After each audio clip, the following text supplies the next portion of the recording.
Assalamualaikum warahmatullahi wabarakatuh.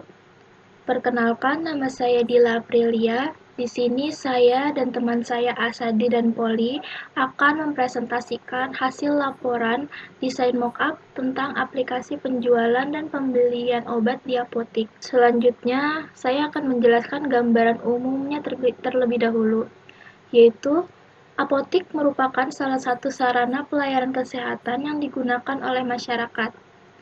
Apotik mengutamakan kepentingan masyarakat. Oleh karena itu, setiap apotik diwajibkan untuk menyediakan, menyimpan, dan menyerahkan pembekalan farmasi yang baik bagi masyarakat.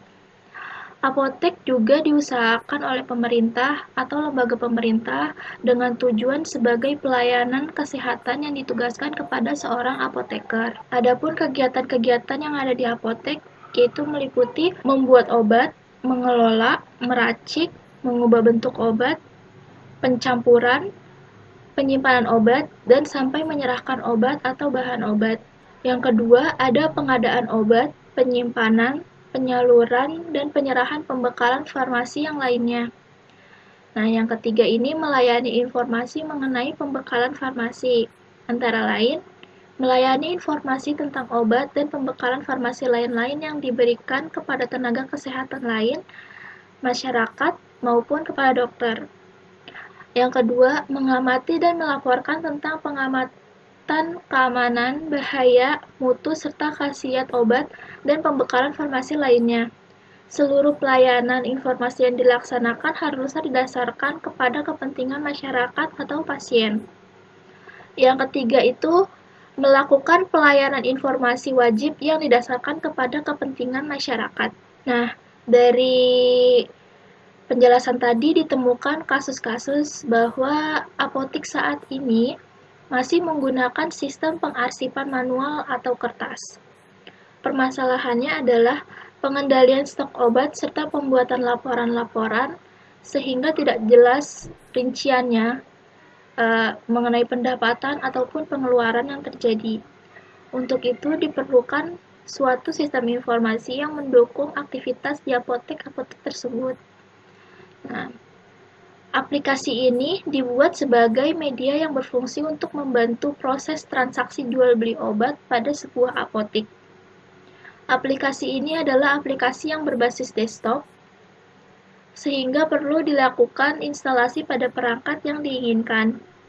Dengan adanya aplikasi ini, pihak apotek dapat dengan mudah membuat pendataan obat-obat yang masuk dan keluar.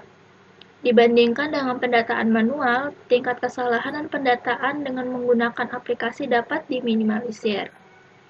Sekian presentasi saya. Selanjutnya akan dilanjutkan oleh Asadin. Terima kasih. Saya akan melanjutkan presentasi dari Dila. Nah, selanjutnya ada tujuan minimal yang dapat diterima oleh pengguna.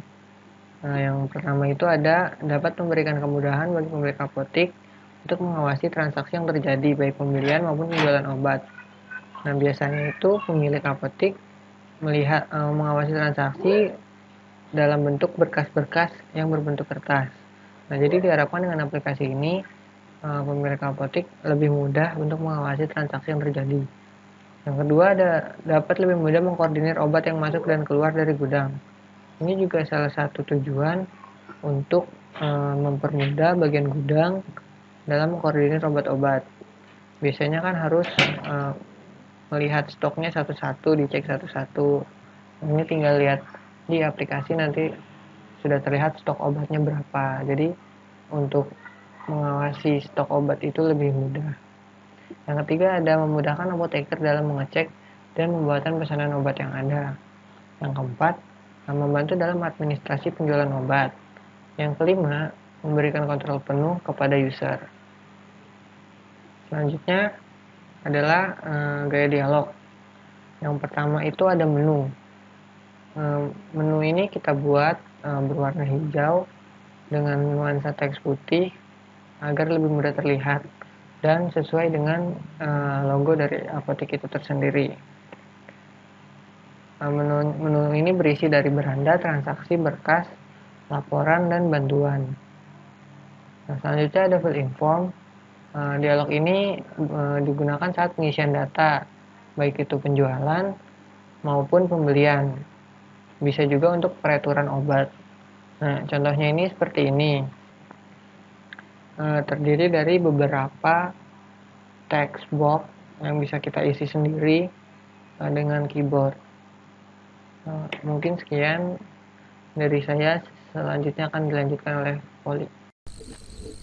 Baik, saya akan melanjutkan presentasi dari Asyadin.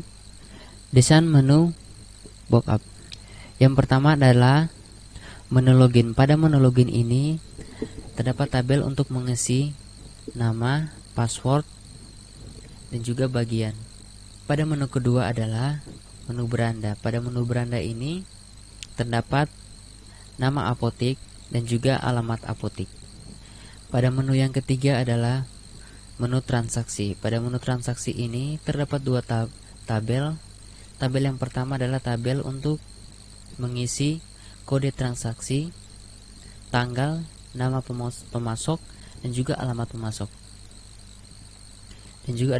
Dan ada nama pembelian, nama obat, golongan obat, satuan obat, tanggal kadaluarsa obat, stok saat ini, harga jual, harga beli, jumlah beli, dan total harga obat. Dan pada tabel yang berikutnya adalah tabel untuk obat. Yang pertama adalah kode obat, yang kedua adalah nama dari obat, yang ketiga tanggal kadaluarsa obat, yang terakhir adalah harga beli. Di sini menu ini untuk pembayaran. Yang berikutnya adalah tabel untuk pemesanan obat.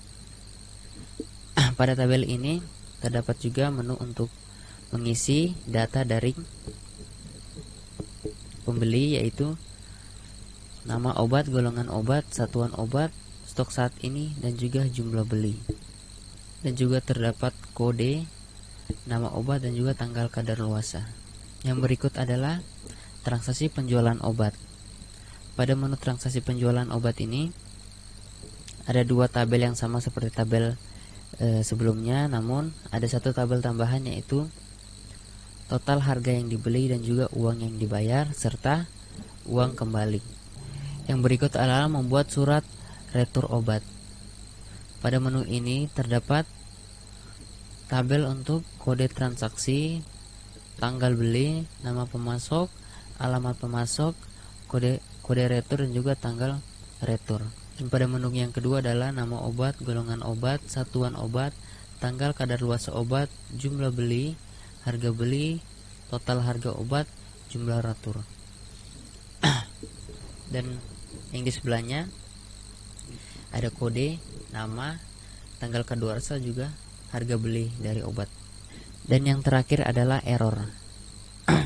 Pada error ini username atau password yang Anda masukkan salah. Pada menu login tersebut sudah terdata username dan password di dalam database, sehingga pada memasukkan password atau username tidak bisa sembarang atau salah dalam mengisi. Apabila salah dalam mengisi akan keluar error karena username atau password yang diisi salah, sehingga tidak bisa masuk ke menu yang lain. Baik, sekian presentasi dari saya. Terima kasih.